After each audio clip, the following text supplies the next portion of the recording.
Greetings, YouTube. Wait, wrong channel. So as you guys know, this is the Bissell PowerForce Turbo 1701 model. You can see I have this stripped all the way down to the motor. I cleaned out the motor.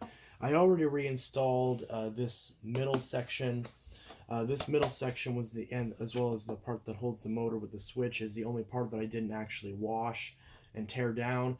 Everything else I tore down and is all sitting in the bathroom right now, dry, ready to be reinstalled on this machine. I completely tore everything down to the motor, as I always do with these machines. Now, performance reviews, a particular YouTuber does kind of similar videos like this. Obviously, he used to work at an actual repair shop. He would generally classify this machine as not worth the time, essentially, as far as fixing it, because these machines are so inexpensive that, hell, even just replacing the brush roll and a belt and maybe a filter at the same time, you've already come very close to the MSRP of this machine. And you know, if you're actually going to write up a quote for someone to fix it, that's probably going to supersede the actual cost of the machine retail, and that's completely ignoring the fact these things go on sale all the time. So obviously it makes sense how a lot of vacuum stores, at least from what I've heard, don't like to work on these things, or at the very least, you know, don't usually work on them, because most customers would probably prefer to just replace it as opposed to actually fixing one, unless they were specific weirdos like myself who like to fix their old things just to remain less wasteful. Obviously, that's not the majority of the public nowadays. The majority of the public just wants to get rid of something as soon as it's convenient. Um, Everything else be damned. So, but since I'm not like that, I'm repairing all these. Now, this one actually doesn't necessarily need a repair. It just needed sort of a tune-up and, you know, just a general cleaning, because it was in pretty poor condition as far as dust-wise. The motor doesn't have any issues with it. It doesn't have the classic Bissell dying sounds that it does. Had a little bit of dust on it, but a little bit of compressed air and some Windex on a rag took care of that problem with no issues. You can see the motor looks very spiffy now. There's still some little bits of dust in the various cracks and crevices of the motor housing, but I don't really worry about that too much. This little inner tube right here that's held in by the screw, I did remove that and wash that.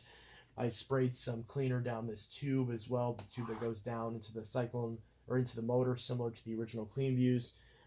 So I cleaned out this tube as well. You can see there's still some little dust in the cracks. I'll probably go back with a Q-tip later on and try to get those little areas, since this is a little bit too complicated to wash, since the cord's not easily as removable as it is in the legacy machines. So with that said, I actually already had this motor cover on, which this I washed as well, since there's no electronics in this. But I figured you guys wanted to see the motor, so I went ahead and pulled that apart for you guys. You can see this is where the Hepa filter goes on the turbo variant. See, there's two screws: a screw that holds in this middle piece, and this screw that holds in this little bracket, and a screw that holds this little end cap in. Once you get the motor in properly, you take this little thing and just snap it back on. Goes in super easily. And then you just flip this around. You got 4 screws right there. So you just drop the screws in these holes. Also, trying to clean dust out of these holes is kind of a pain. So what I usually do is I just take the rag and just stick the screwdriver in the hole and just gently swirl it a little bit, and that kind of dusts out. You don't want to press too hard because you don't want to damage your rag. At least if you like to reuse these. Obviously, this one's a little bit mucked up, so I will need to wash that after this restoration. But it's gotten kind of dirty during this process, so it's obviously not going to do as good of a job. So I usually start off with something like this. I'll kind of partially tighten the screws on each of these sides, make sure that the housing's actually tightening, and then I'll finish the tightening. I don't own any electric screwdrivers, so I don't have the added speed of doing anything like that. I probably should get one, though, because that's one of the few things I don't have. So I just have manual screwdriver bit sets of all various types, and then I have a couple of these just basic Phillips head screwdrivers. And that's the thing I like about these machines. This is all you need, just a normal, I don't even know what the hell you call this. It's just a normal screwdriver. I don't know the actual millimeter measurements, but it's just like your standard screwdriver. And this whole thing comes apart with just one screwdriver, and that's one thing I really like about these machines. They're very easily repairable. Parts are readily available for the majority of parts that you're going to need for any of these machines.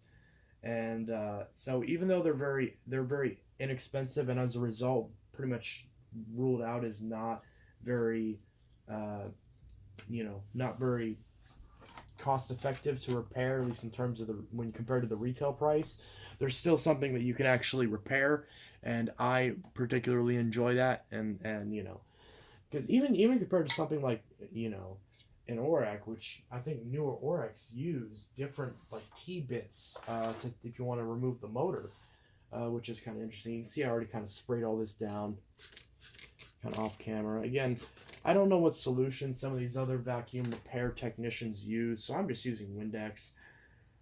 It seems to at least do good enough until I can find maybe a better quality solution. A problem that I have a lot of times with washing these things is that you can tell there's still some dust in parts that I was able to run water in, but I wasn't able to like wipe down, and it's still dusty. So I don't know if I'm doing something wrong with how I'm washing it out. This is persistent whether or not I use cleaning solution when I wash it. Sometimes I just rinse it, and sometimes if there's a smell or if I want there to be a positive smell, I'll use Persil, which is my preferred brand of laundry detergent. And regardless of which way I wash it, I still get a lot of this dust left over, which isn't ideal, because this is all just, it kind of ruined the point of washing it, because I washed it and yet it's not clean.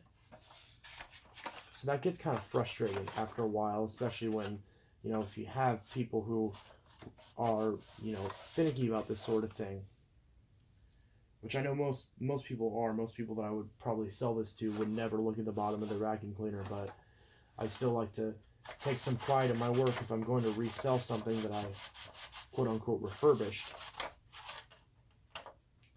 And I don't really know how else to advertise these things other than just deep clean.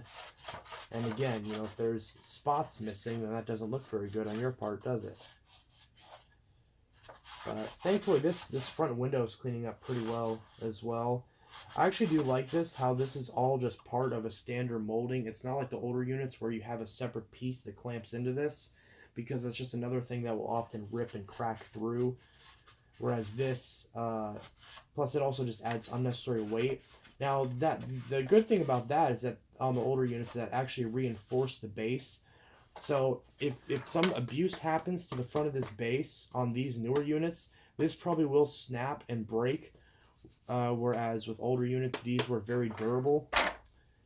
But, again, I don't really, the idea of like dropping this thing down your stairs and expecting it to survive doesn't really seem like, a very common thing that users tend to go through. And I've seen these machines go through plenty. Not as much as the old one, because these haven't been around for as long, but they still seem to hold their own as far as durability. And I think the lighter weight kind of has some effect on that, because there's less force whenever it hits the ground if one of these was to be mishandled in some way. And again, cleaning this window. This window is the same as it is on the newer, what is it called? 2190 models, which of course I have one of those as well. So I have both versions of this. The only difference is the window's bigger on the newer one. That's the only difference in the machine, other than the dirt cup having the text in a different spot, which I'm not even sure qualifies as a difference. So that's really it. You just got that one little window, and that's pretty much all there is to it. So let's see, everything's all clean here.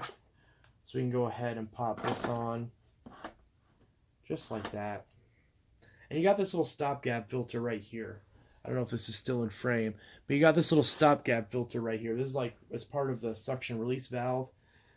Some other vacuums have this in different spots, like the Dyson DC14 has this in the dust cup, where if you block the airflow, the suction is diverted over here so you don't burn out the motor. Pretty good idea, actually.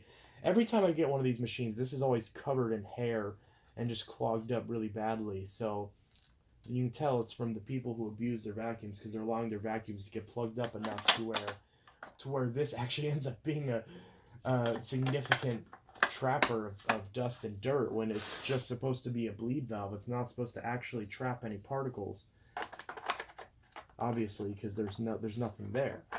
So you can kind of see like the the amount of abuse that these machines go towards. And now we got to go get the screws for this. All right, I got the screws. So now we can pull this forward and put these in.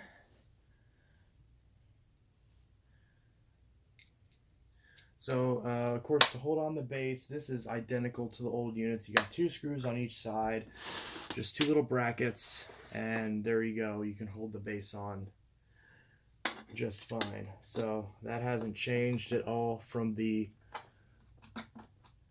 new generation from the old generation.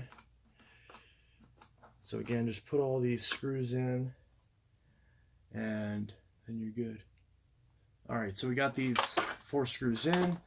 So now while we're here, this is the lower hose, of course. So we'll take this, make sure this is all clean. I don't know if you can see that on camera, just barely. And you can stretch this upwards. Actually, let's clean off that little section right here a little bit. Make sure that's nice and clean. There we go. Now we can pop this back in, and you can see sometimes it'll stay like that, and sometimes you'll have to hold it yourself and just to get it to stay in there while you put it in the screw. But again, you just got one little screw down there, and that holds this lower hose into the base. The lower hose should be attached to the base.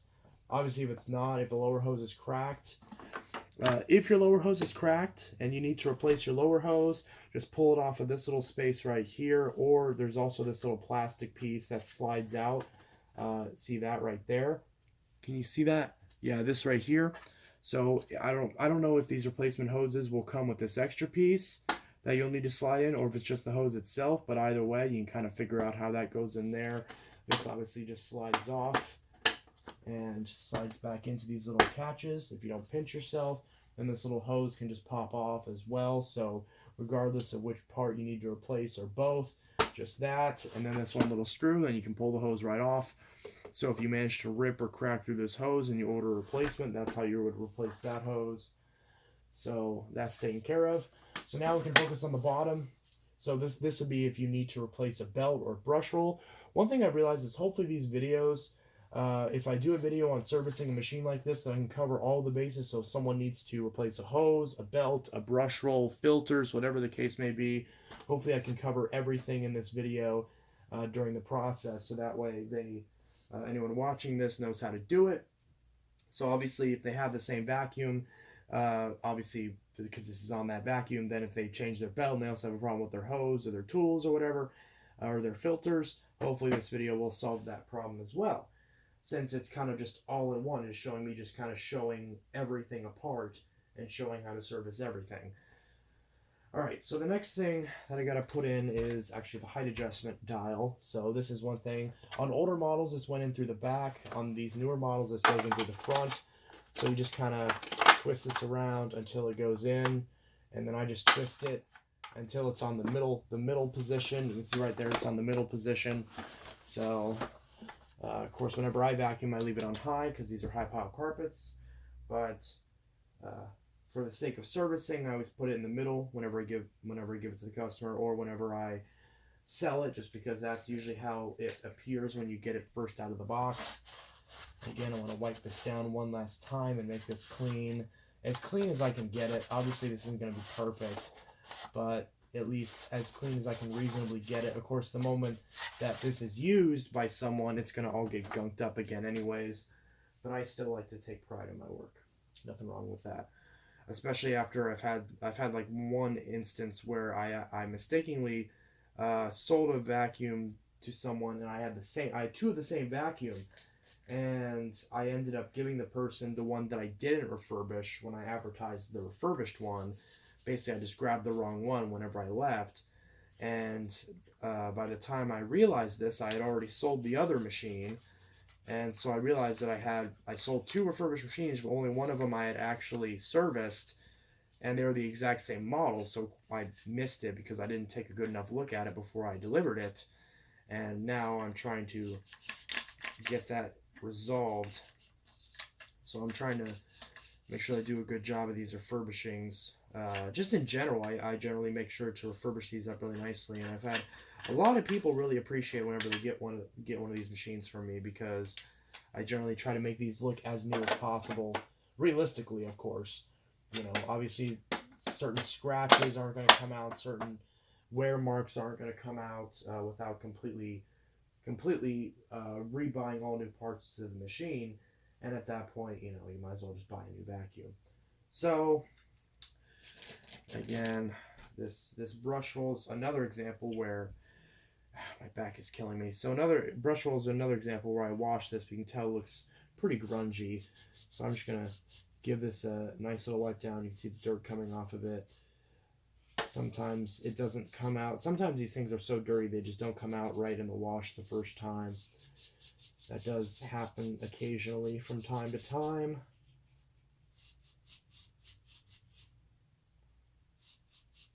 Again, there's only so much you can do with this stuff. Like you can see, this isn't really rubbing out, is it?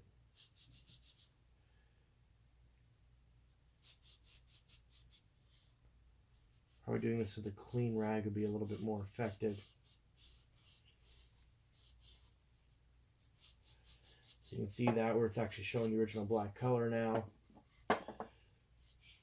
All along the area where the belt goes. And this area down here.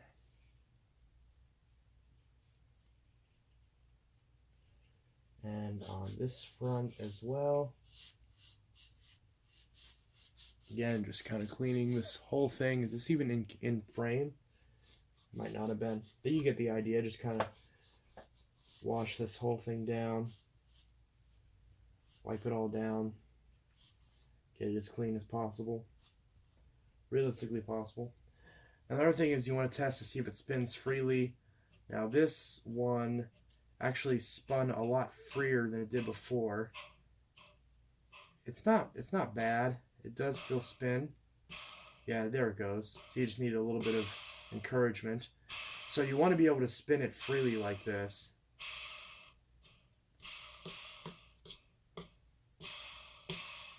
But whenever it's a little bit kind of scratchy like this, I like to use a little bit of motor oil to make it go on a little bit smoother. So I'll put that on later on. But another thing we got to look at now is the belt. So this is where you get to the point where you'd be wanting to replace the belt, because obviously the belt is a very commonly replaced part in these cheaper machines, as you should be replacing the belt on a very regular basis. So again, if I take this belt, and this is the old belt, this is the one that the machine had. I still went ahead and washed it just in case, because I want to take, so this is the old belt, and I'm going to grab a new pack of new belts. So regardless of what brand you get, this takes Bissell style 7, 9, 10, 12, 14, 16 belts. So this is Bissell and all of those units. It says on the packaging it supports this machine. You get the idea. So ripping that open. I don't think I did that right. Doesn't matter. Okay, so yeah, doesn't matter how I open this. So if we open these up, okay, grab one of these belts, you can see that the new belt is significantly less stretched out than the old belt. The old belt is pretty significantly stretched. Thankfully, this isn't burned onto the shaft. If there is rubber burned onto your shaft because you actually burned through a belt, then you'll want to turn the machine on and put like an eraser or something against this, so that way you can actually get the little bits of burned belt off it. Just be careful so you don't hurt yourself. But if you actually have rubber that's melted onto the motor shaft because you actually burned through a belt, that's what you're going to have to do. Otherwise, when you put a new belt on, it's just going to snap again. But if your belt didn't get melted and it just stretched off like this, which is completely normal, you know, and it looks like this compared to a new belt, then obviously your old belt is, you know, not going to have as good of a tension on the brush roll. It's not going to clean properly. So get that out of here, grab a new belt. So again, to install a new belt, just put it around the motor shaft, super simple. Grab your brush roll, put it in this way with the obvious belt cache right there. Then you take this round side that's facing towards the vacuum, and you put this side in first. Then you take this other side that has this little notch and you just squish it in. Not squish it in, but you line it up and you push it in. And then spin the brush a few times. The direction doesn't really matter. Just spin it a few times to center the belt on the brush, so that way you know that it is centered properly. Make sure that that's spinning freely. And your new belt is now installed. So you can see it's very tight on the motor spindle. That's exactly what you want. There shouldn't be very much tension, even though this is a brand new belt. From what I just experienced just now, you can still get both these sides in just fine without really having to worry about. You don't have to like heave it down. It's not like a Dyson or anything where you have to really worry about screwing up and hurting yourself. You can still put this in fairly easily, but you still are able to change the belt. And that's another thing they've improved with these newer models of this machine. Another thing I like to do is, if the brush roll, this one is spinning freely, but it doesn't feel the smoothest in the world. So I'm going to add some 3-in-1 oil. This one's multi-purpose oil. And I'm going to add just a little drop of this to each side of each end of the brush. Just add a little drop on each side, so that way it'll spin a little bit more freely. This kind of lubricates those bearings a little bit, and that should improve sort of smoothness of this. Now, if your brush doesn't spin freely, as I showed earlier, then you're going to probably need a new brush roll, because at that point the brush has negative tension against the belt, and you're probably going to end up snapping belts and stretching out belts and going through them more often, and it's not going to clean as well, which is the most important thing. So in that case, you will need to replace the brush roll. Brush rollers are usually about $20 on Bissell's website, somewhere around there. Considering this exact machine retails for about $70 or $80, that doesn't seem like, it seems like a pretty decent chunk of money. But again, this is probably the most expensive part you're going to buy outside of a motor. So I would recommend, with normal use, if you use your vacuum once a week or something like that in a pretty decent sized household, you should be replacing this brush roller probably every, I would say, at least like every 5 years, if not maybe upwards of closer to like 2 or 3 years, just depending on what condition your brush roll's in. Again, it's more so just if the brush roll can spin freely, then you should be fine. Because there are some brush rollers that will last perfectly for 10 years, and there are some that after 1 year will have bad bearings going out on it, and it will burn through every single belt you try to put on it. So that's the general rule. Just if you take the brush roll out and it spins freely when you put it on its side, like I showed earlier, then you're gonna not really have many problems with that brush roll. So now here's the Soleplate. This is kind of the last part that you put on, obviously. And again, make sure this is nice and clean before I put it on. So again, not much to say about this. Of course, you're going to have some scratches on it because this part touches the floor and everything. These little ingest bars do sometimes crack on these units, like the one on my PowerForce over there that I restored is cracked. So you want to be careful with these. Of course, if those crack, there's also a little catch down here that you have to snap in. So actually, it's kind of better to put that in first. If you can, yeah, just kind of line that up and press that in. That's in the center, so make sure it's all flush. And then you can put the back in, so make sure that it's flush against the bottom, because in these newer units, the Soleplate is the entire bottom of the vacuum. So you want to make sure that's flush, and make sure all these points are flush. And then you got 1, 2, 3, 4, 5, 6 screws. So you want to go ahead and put all of those screws back in.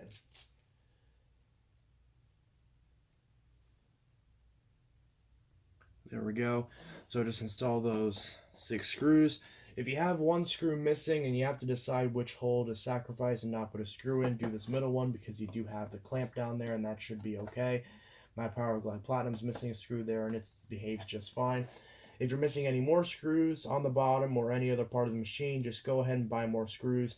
The great thing is again, the only exception is the handle, which uses these longer screws. All the other screws are pretty much all the exact same size screw.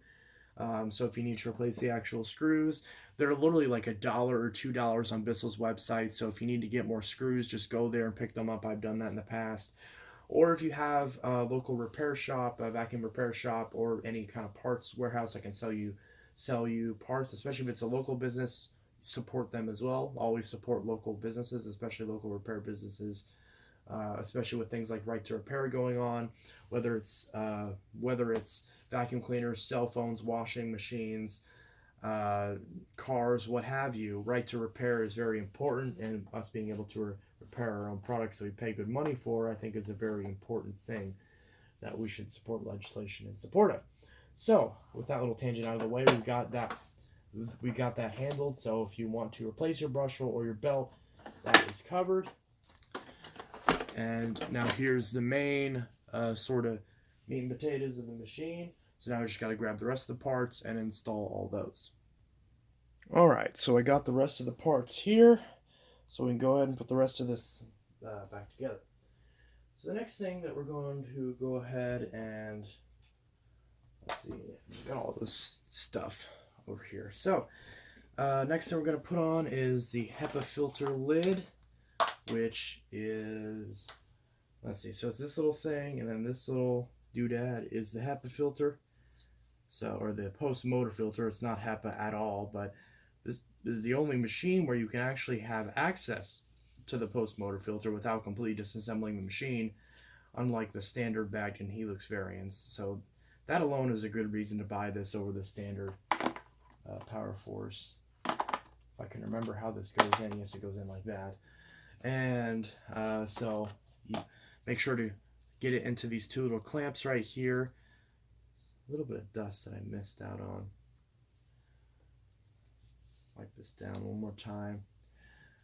Again, this is one thing where sometimes if you wash it and you let it sit out for too long, the dust collects back on it, which is annoying. So we pop this. Once you get it lined up with these two little cams, the Premotor filter, put that in there.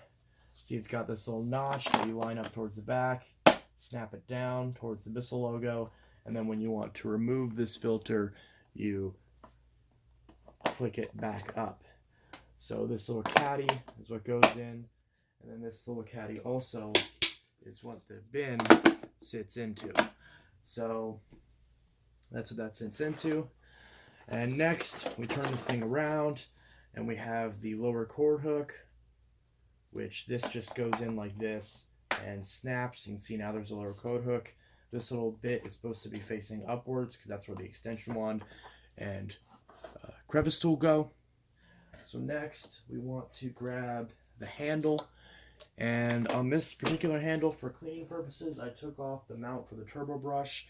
If you have the normal Helix variant that doesn't have the turbo brush slot, then you don't have to worry about that. In fact, I think I dropped it in the hallway. So I'll go get that. And I think I should have its accompanying screw. I'm supposed to anyways. If I can figure out where I put it, I may have misplaced that screw.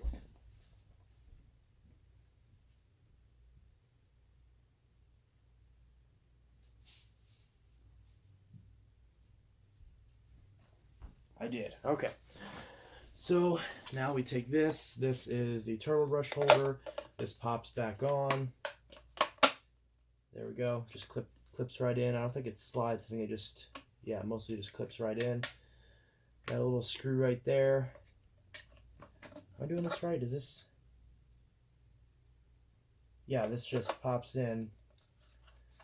And then it slips upwards the slightest bit. And then you put the screw in the little hole like right there, like so. And put that screw in, and it's not wanting to go in.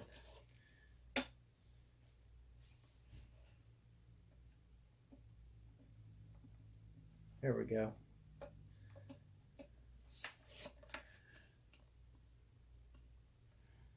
There we go, just like that. Was that in frame? Come on.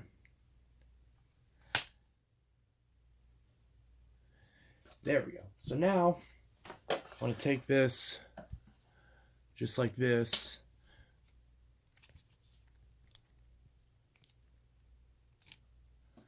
Just like that. Put the handle up like this. And we can see there's 2 screws here and here. So you take these 2 screws. Come on. So you take these 2 screws and you put them in on either side.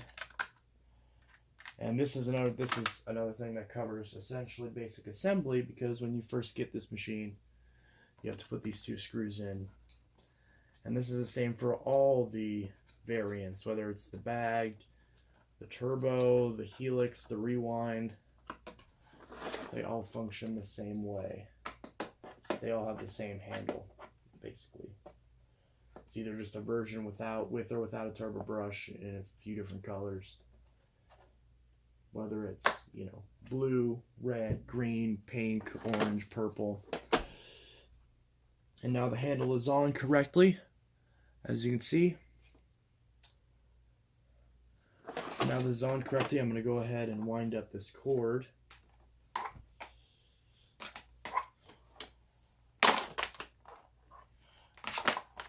Wind that up just like that. Of course, it decides to get tangled.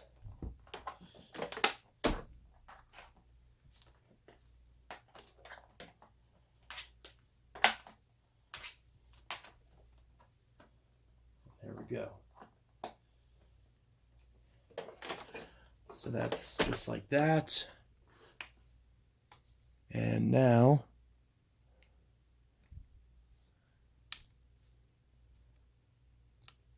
alright, so now we can take the whole entire Cyclone assembly and put it back together. And we'll just pop on the hose, and this thing is all back together. So, next thing we move on to is this Cyclone assembly. So I've completely disassembled this, and again, this seems to have gotten a little bit dirty since the last time I washed it. So I'm going to clean this all up again. I don't know if you can see that. You can't see that at all. But there. You can see that we're just going to clean this up real quick. If I can figure out where I just sprayed the cleaning solution onto.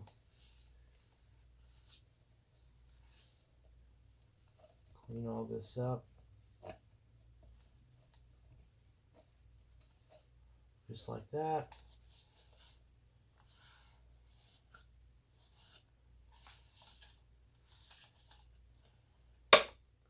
Clip that back together. Clean up this bottom portion.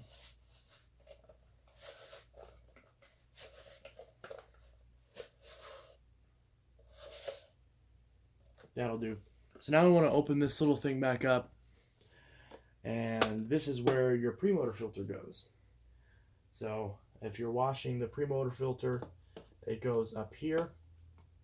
So it goes into this little foam, this little slot right here, and it's in this top section. So the part that you pull off the top of the machine,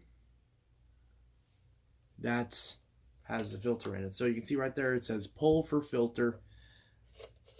You just pop that and that comes out. And you don't have to have it separated for this to work, but I do think that makes it easier. So then the only other thing is this little thing has the Cyclone piece, and this may look different depending on your vacuum, but it's got 2 little cadges right there, and it just clips right in. Super simple. That's the entire Cyclone assembly. And then you just take this, put it back in. I don't think you have to close this up, do you? Easier to do with the no. So then you just put this in like this. So you see where it's unlocked. You turn it, and then it's locked. There we go. And then it clips in, and now the entire thing's back together. So it still has a little bit of dirt inside, but I'll clean that up later. But of course, the bottom drops out like that, and that's your entire Cyclone assembly. So again, whenever it's on the vacuum, like that, if you want to clean the filter, obviously to dump it. Just like that. You want to clean the filter, pop this up, filter's right here. You want to clean this filter after pretty much every time you vacuum. Anytime you do any sort of full house vacuuming, you want to take this apart and clean this filter. Also, since this whole thing can be completely pulled apart with tools and it's not a very complicated cyclone, you can wash this entire thing out.